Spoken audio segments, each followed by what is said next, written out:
फरवरी मार्च में होने वाले फाइनल एग्ज़ाम के लिए मोस्ट इम्पॉर्टेंट क्वेश्चन की सीरीज़ में से ये क्वेश्चन नंबर 3 है चैप्टर 1 से।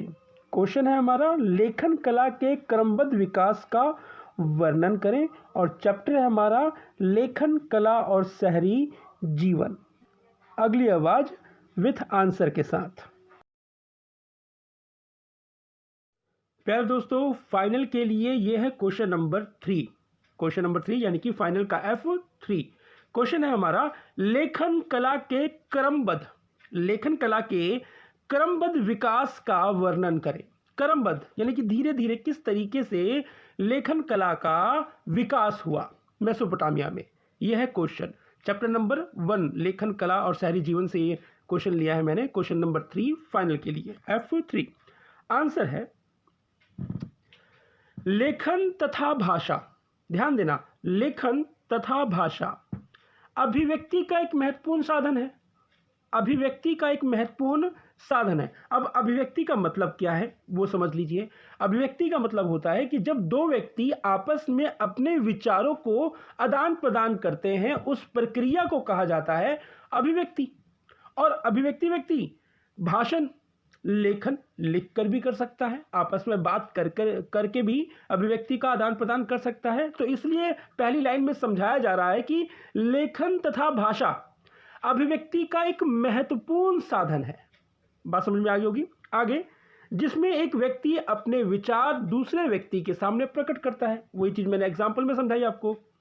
आगे कह रहा है मेसोपोटामिया में लेखन कला का विकास निम्नलिखित है। निम्नलिखित तरीकों से मेसोपोटामिया में लेखन कला का विकास धीरे धीरे हुआ। अब ऐसा तो है नहीं कि आज के समय में जो सुख सुविधाएं लेखन और भाषा में हमें मिली हुई हैं वो पहले थी, ऐसी बिल्कुल नहीं थी। तो वो किस तरीके से अपनी अभिव्यक्ति प्रकट करते थे एक दूसरों के साथ। पॉइंट नंबर 1 ध्यान देना, कि मेसोपोटामिया में चिकनी मिट्टी की पट्टिकाएं बनाई जाती थी। चिकनी मिट्टी की पट्टिकाएं, आपने स्लेट देखा होगा अगर आप लोग के घरों में, या आजकल डिजिटल स्लेट आते हैं, तो उस तरीके की पट्टिकाएं पहले बनाई जाती थी चिकनी मिट्टी की, और इसी पट्टिकाओं पर लिखा जाता था। सेकंड पॉइंट,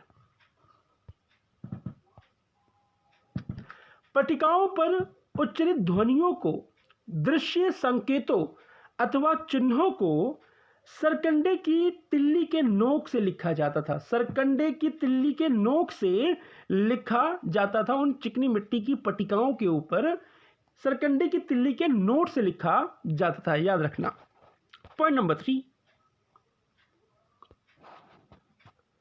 कह रहे शहरीकरण के परिणाम स्वरूप।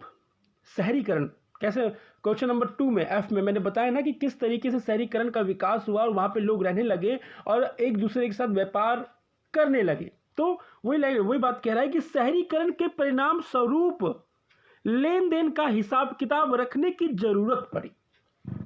भाई जहां पर अब लेन देन होगा और लगातार होगा, अब ऐसा नहीं कि एक बार हो गया और खत्म हो गया, नहीं, लगातार होगा, तो वहां पे अब जरूरत पड़ने लगी कि भैया इनके हिसाब किताब को लिखा जाए।